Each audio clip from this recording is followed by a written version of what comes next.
cinta itu membuat orang puitis.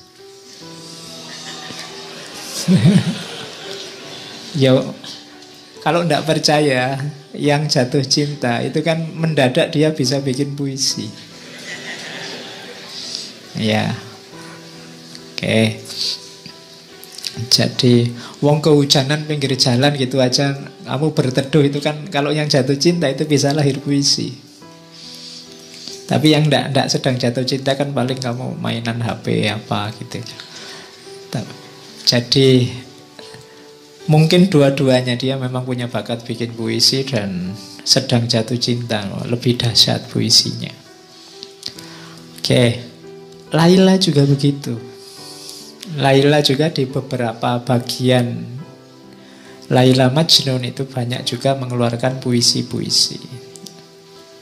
Meskipun nanti puisi-puisinya kebanyakan lewat surat yang dikirimkan pada Majnun.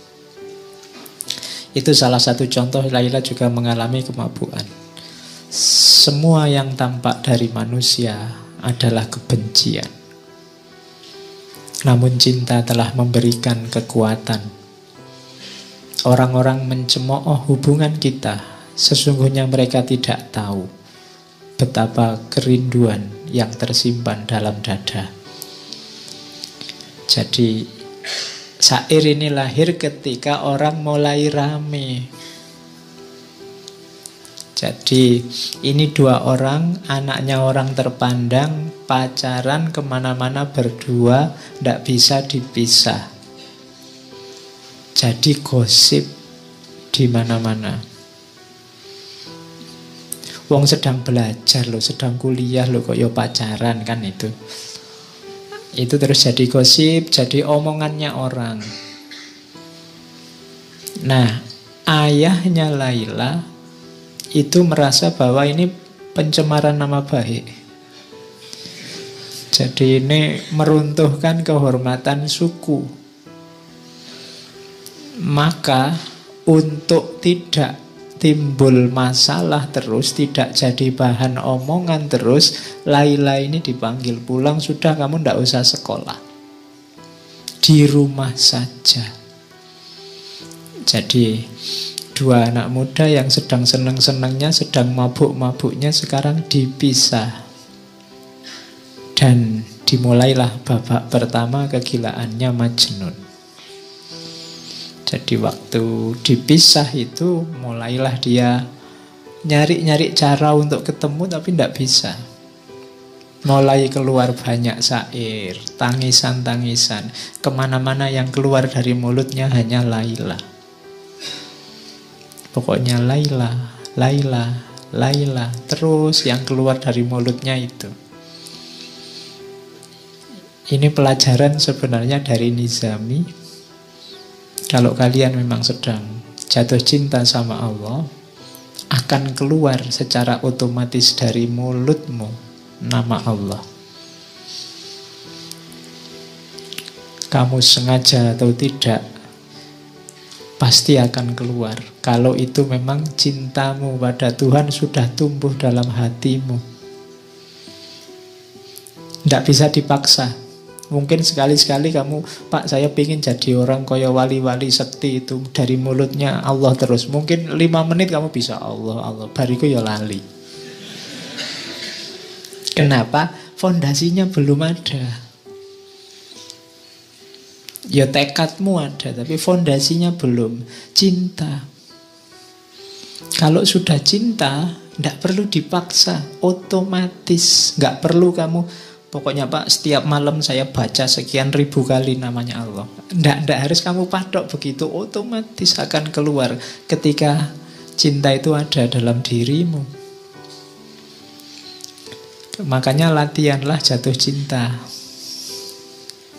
Jiwamu biar paham, oh kayak gini cinta itu. Itu yang dialami oleh Majnun. Kemana-mana yang dia sebut hanya nama Laila. Tuh. Jadi katanya Majnun, Laila telah dikekang oleh orang tuanya, dan orang tuanya mengancam dengan niat jahat kejam. Tiada lagi harap pertemuan. Ayahku dan ayahnya sesak dada dan sakit hati mereka. Bukan karena apa-apa, hanya karena aku mencintai Laila. Mereka menganggap cinta adalah dosa. Cinta bagi mereka adalah noda yang harus dibasuh musnah. Padahal hatiku telah menjadi tawanannya, dan ia juga merindukanku. Cinta masuk ke dalam sanubari tanpa kamu undang, tanpa kami undang, bagai ilham dari langit yang datang menerjang lalu bersemayam dalam jiwa. Dan kini kami akan mati karenanya, karena cinta telah melilit seluruh jiwa. Katakan padaku, siapa orangnya yang bisa bebas dari penyakit cinta? Nah, ini Majnun. Jadi cinta itu kalau sudah menyerangmu, engkau tidak akan berdaya. Kamu tidak akan bisa menipu dirimu. Kalau kamu sudah jatuh cinta pada sesuatu, kamu pura-pura tidak cinta, itu tidak akan bisa. Ya mungkin ditolak, ya mungkin tidak nyambung, ya mungkin dia tidak suka padamu. Tapi kalau kamu memang jatuh cinta, kamu tidak akan bisa mengelak. Jadi itu kalimat-kalimat yang Majnun. Cinta bukan sesuatu yang kita undang, tapi dia datang, masuk dan bersemayam dalam diri kita. Kita tidak akan punya daya kalau sudah datang. Makanya katanya Gibran, pasrahlah kalau cinta memanggilmu. Kenapa? Tidak akan bisa kamu lawan. Kamu tidak akan bisa menipu dirimu. Dan Majnun mati-matian berusaha untuk bisa bertemu Laila. Macam-macam nanti ceritanya di novel itu. Ada yang dia pura-pura jadi pelayan perempuan, nanti diatur sama teman-temannya.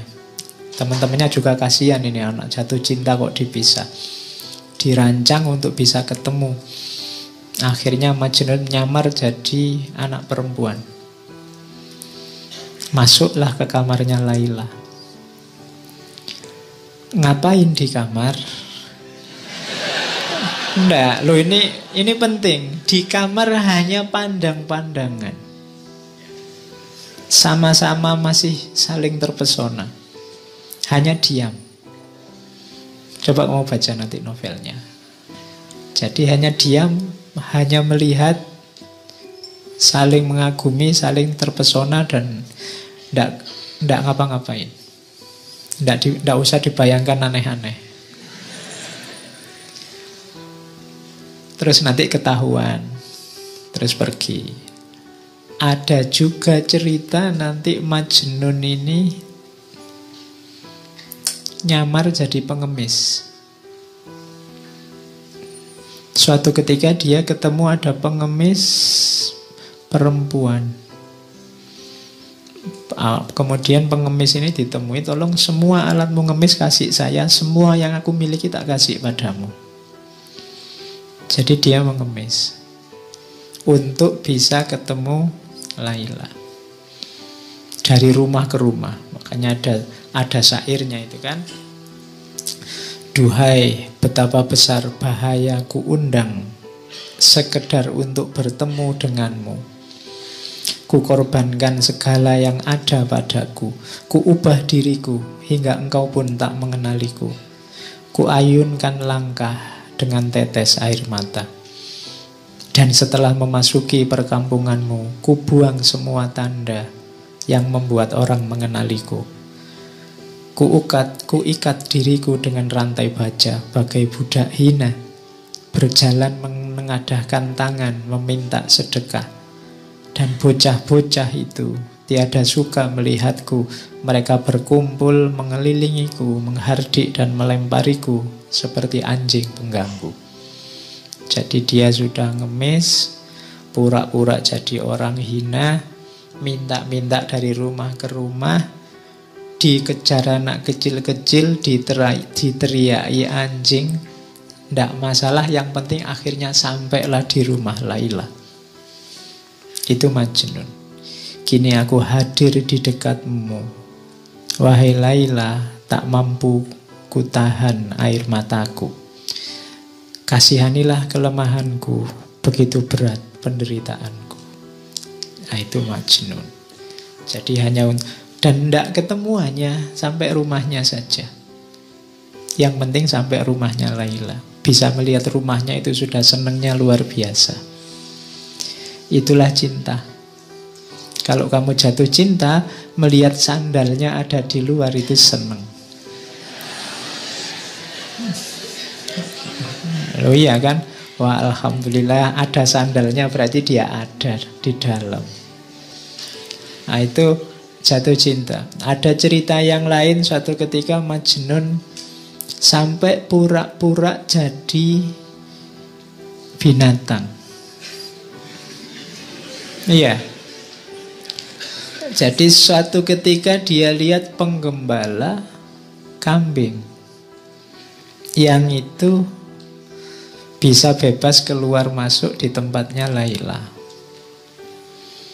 Mungkin orang tuanya juga memelihara kambing. Akhirnya apa? Ceritanya Qais merangkak di antara kambing-kambing dan melepas bajunya. Bahkan ceritanya, karena yang gembala kambing ini senjatanya kan cambuk. Cambuk itu dipakai nyambui kambing. Antara lain dia tidak sadar yang dicambui si Qais ini. Hanya untuk bisa dekat sama Laila. Jadi itu dahsyatnya cinta. Oke, terus ya. Ini ceritanya tangis-tangisan terus. Nah, sebelum ke syair ini. Syair ini lahir setelah ayahnya Qais akhirnya tidak tega lihat anaknya. Iki piye to yo, anak ini kan sudah digadang-gadang mau jadi penerus, kok malah Majnun kayak gini. Akhirnya atas nasihat banyak orang, mbok yo anak sudah kayak gitu, mbok yo dilamarkan. Sampean kan ketua suku, apa saja punya.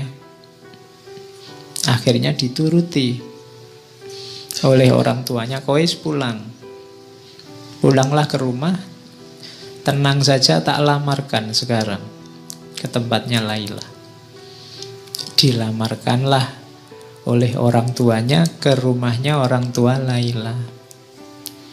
Cuma sayangnya, ada sayangnya, lamarannya ditolak.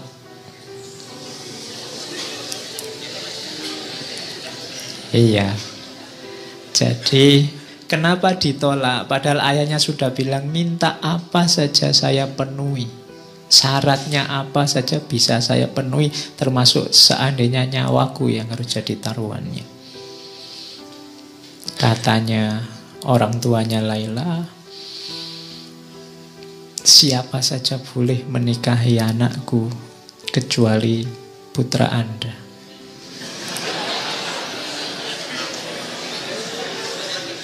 Ya, kenapa? Orang tuanya tidak bisa jawab. Mana ada orang tua yang merelakan anaknya dinikahi oleh orang gila? Mana ada orang tua yang merelakan anaknya dinikahi oleh pemuda yang tidak waras? Karena ya ayahnya Laila ya ngerti kegilaannya Majnun, meskipun gilanya memang karena mencintai putrinya. Tapi dia tidak mau.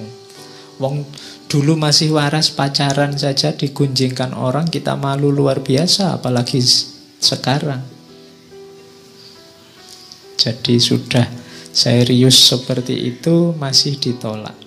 Bisa dibayangkan ya, Majnun yang tadinya sudah merasa agak sembuh, merasa terhibur, wah nanti dilamarkan oleh ayahku pasti beres. Tapi kok ya ditolak. Mulai lagi kumat. Jadi, iya. Dan dia katanya Majnun, rumahku telah menjadi bara api bagi jiwaku. Tetapi wahai Laila, Aku akan senantiasa berada di sisimu. Semoga kasih sayang Allah dilimpahkan padamu. Wahai pecinta yang malang, kerabatku menganggap aku mempermalukan mereka. Teman-temanku pun gemetar jika mendengar namaku. Jadi keluarganya merasa malu oleh kehadirannya, teman-temannya semua juga menjauh, tidak ada yang mau mendekat. Duhai cawan anggur yang ada di genggaman, kini jatuh berantakan. Telah kutinggalkan sanak saudara dan orang tua, sedang kekasihku pun jauh di sana. Namun aku tidak akan menyerah walau kesulitan demi kesulitan mendera. Orang yang tidak merasakan kesengsaraan tidak akan menikmati kesenangan. Dan orang yang tidak pernah dihimpit kesedihan, mereka tidak akan dapat memahami hati yang sedang merana sendirian.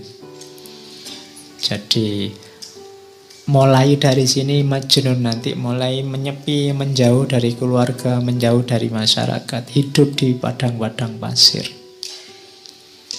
Apalagi nanti kemudian keluarganya karena masih mempertimbangkan harga diri, khawatir malu, akhirnya pindah menjauh dari daerah situ ke daerah Najd. Wah, tambah lagi puisi-puisinya Majnun karena dia merasa semakin jauh dari Laila. Setiap hari hidupnya di padang-padang pasir, di bebatuan, di bawah padang pasir, di goa-goa. Uniknya, selain tadi sering dikerubungi orang-orang, hewan-hewan yang ada di sana itu patuh sama Majnun. Bahkan kabarnya sampai anjing, ular, macam-macam binatang-binatang buas itu kalau di dekat Majnun jinak. Jadi cirinya ada Majnun itu biasanya ada binatang buas yang berkumpul di sekelilingnya, yang harusnya saling memakan malah tidak saling memakan.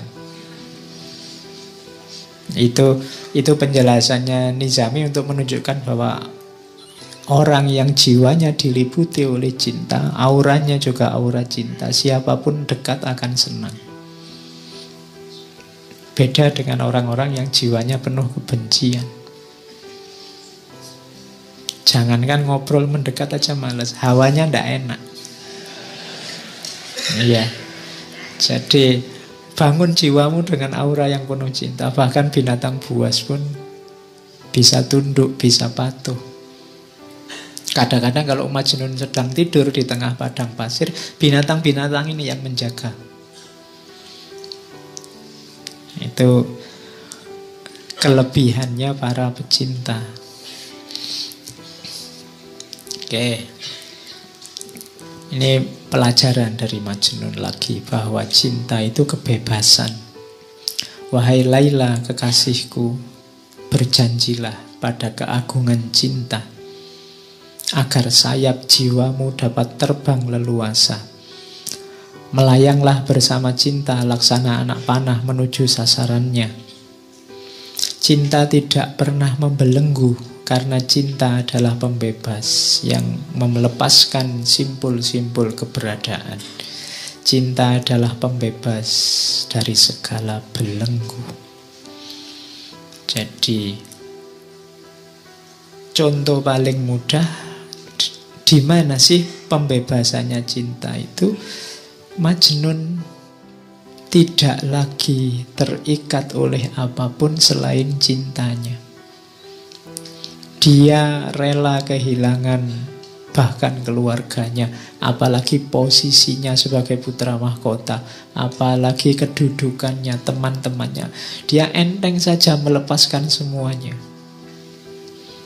Itu menunjukkan bahwa cinta itu membebaskanmu dari apapun, bahkan contoh paling kecil lagi, bahkan membebaskanmu dari dirimu sendiri.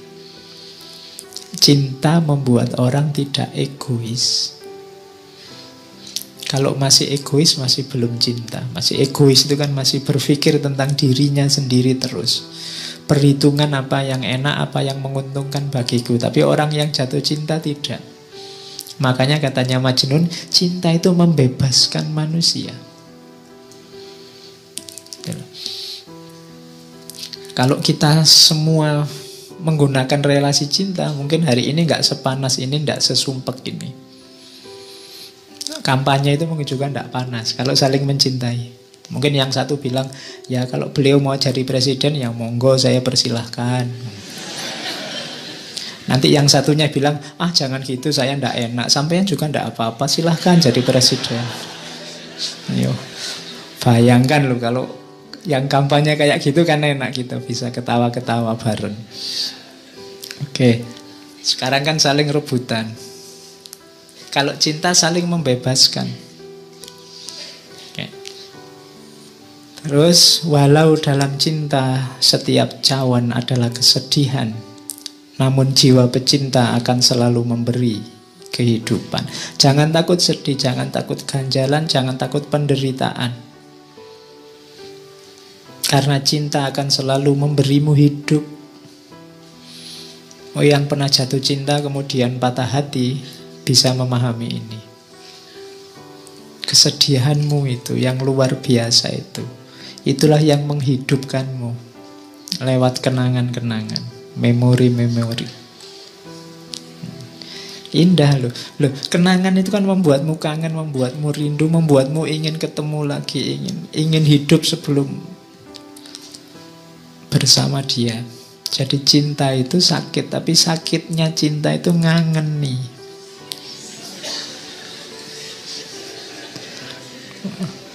Loh, iya kan? Makanya mantan yang paling heboh itu kan mantan di dunia cinta. Kalau mantan mahasiswa, mantan murid itu biasa-biasa aja.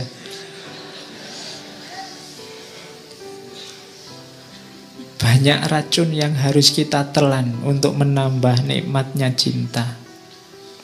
Atas nama cinta, racun yang pahit pun terasa manisnya. Jadi kalau ini yang alami pasti tahu. Orang lain melihat itu, kamu itu ndak capek, kamu itu ndak males toh, kamu itu kok mau-maunya toh. Itu kan bagi orang lain itu racun-racun. Apa enak? Apa enaknya? Tapi bagi yang ngalami, itulah nikmatnya cinta. Jadi itu pelajaran dari Majnun. Terus, bertahanlah kekasihku, dunia diciptakan untuk kaum pecinta. Dunia ini ada karena cinta. Percayalah kalau tidak ada satupun orang yang punya jiwa cinta, tidak ada lagi relasi antar manusia yang namanya cinta, dunia ini bubar. Detik ini juga. Kalau tidak percaya, coba saja. Karena orang akan saling mengobjekkan, orang saling memanipulasi, orang saling. Dunia akan bubar. Masih ada. Cinta masih banyak, maka dunia ini masih ada. Ya paling di medsos rame, tapi dalam kehidupan sehari-hari, enggak. Cinta itu masih banyak. Kalau enggak, ya sudah kiamat dunia ini. Oke, jadi itu pelajaran bahwa cinta itu membebaskan. Terus, nah ini dari Majnun lagi, tentang pelajaran tentang jarak. Cinta itu paradok. Bila dekat rumahnya Laila, aku merasa terbebani. Tapi bila aku jauh darinya, aku merasa sedih. Sehingga dekat maupun jauh, bersemayam rindu dan gelisah. Saat dia berjanji, cintaku kian menggebu menanti. Saat dia tidak janji, aku mati menanti datangnya janji. Sehingga jauh maupun dekat, hanya dia di angan. Namun jarak dekat atau jauh belum menyembuhkan apa yang kami rasakan. Sungguh pun ternyata dekat dengannya lebih baik daripada jauh darinya. Jadi ini logika jarak. Kita sama Tuhan kan juga begitu. Dekat sama Tuhan ada tanggung jawab, ada beban-beban. Jauh sama Tuhan itu menggelisahkan. Kamu mungkin agak ngeri-ngeri, Pak, kalau saya dekat terus sama Tuhan nanti buka HP harus hati-hati, nggak boleh buka yang gitu-gitu. Nanti bohong dikit nggak bisa, sholat harus tepat waktu, puasa harus sholat tahajud. Kok rasanya berat ya Pak? Dekat dengan Allah, dekat denganmu, membebani. Tapi jauh itu menggelisahkan. Waduh, kok jauh ya dari Allah. Nanti jangan-jangan dapat murkanya, jangan-jangan Allah tidak berkenan, tidak ridho. Itu paradoknya cinta. Dekat sama yang kamu cintai itu kan kamu merasa terbebani. Aku harus membuat dia bahagia, aku harus membuat dia nyaman, jangan sampai dia tidak berkenan. Lebih sumpek. Tapi jauh lebih sumpek lagi. Kalau jauh biayanya lebih banyak, menghabiskan kuota pulsa, belum lagi marah-marahan, saling curiga. Sini ngomong maksudnya untuk menghibur, sana membacanya dianggap marah-marah. Wong ya tulisan itu kan ndak ada ekspresinya. Nah itu kan jauh menggelisahkan, dekat memunculkan beban. Tapi tenang saja Laila, cintaku ndak hilang meskipun kamu jauh. Padahal sebenarnya lebih enak kalau kamu dekat. Nah itu pelajaran selanjutnya dari Majnun tentang jarak. Ini nanti pelajarannya banyak. Kamu malam ini diajari orang gila. Ya. Jadi karena mungkin kalau orang waras susah ngajari cinta. Orang waras kepentingannya banyak. Melakukan apa-apa sering tidak tulus. Beda sama orang gila. Apalagi gila karena cinta.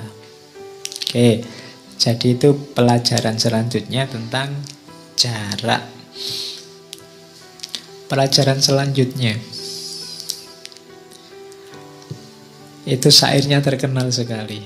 Amurru alat diyari diyaru laila uqabbilu dzal jidar wa dzal jidar wa ma hubbud diyar syahfana qalbi walakin hubbu man sakanat diyar. Jadi Majnun ini hobinya apa? Kalau pas sepi tidak ada orang, dia mengendap-endap datang ke rumahnya Laila, nempel di dinding terus menciumi dinding rumahnya Laila. Oke, berarti kamu tadi yang terpesona oleh sandalnya, ya berarti menciumimu sandalnya. Ya. Jadi aku berjalan amurru alat diyar, aku berjalan melintasi rumahnya Laila. Terus kucium dinding itu, kucium dinding itu. Semua sudut-sudut rumah, dinding-dindingnya diciumi. Cinta di dadaku bukanlah untuk dinding rumah, namun cinta pada siapa yang tinggal di dalamnya. Ya. Oke. Ya. Ya kalau tidak tahu rumahnya ya nanti dinding kampus.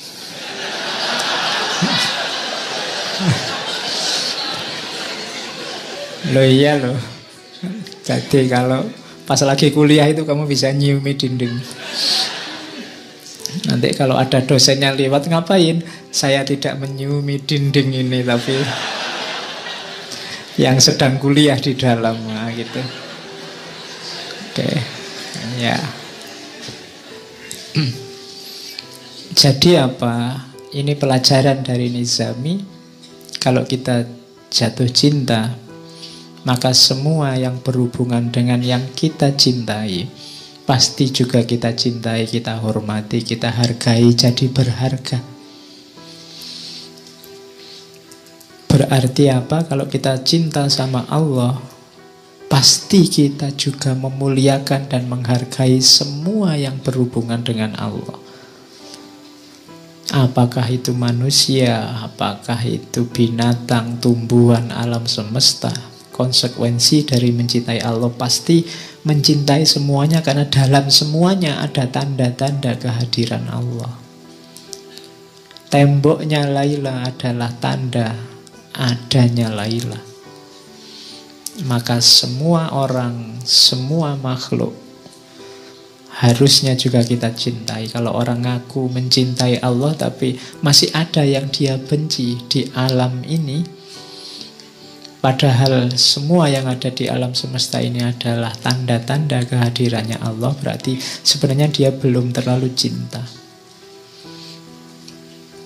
Jadi cinta pasti tidak menyisakan kebencian apapun. Kalau itu cinta pada Allah, tidak mungkin kita ada benci pada apapun